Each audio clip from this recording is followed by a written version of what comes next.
Hello students, we are going to discuss nature of electric field lines for a negative point charge. Now suppose we have a negative point charge, that is minus q, placed at any point in the space.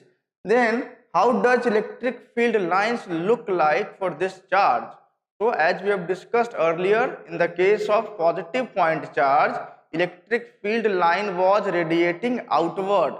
So in this case, the case is just reverse of that. That is, the electric field lines will be directed towards the charge and it will be along the radial direction.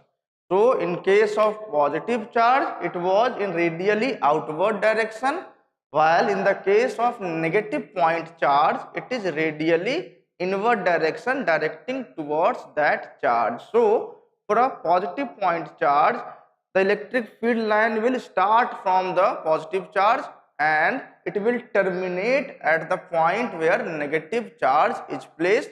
So this is how we will draw electric field lines for positive and negative point charges.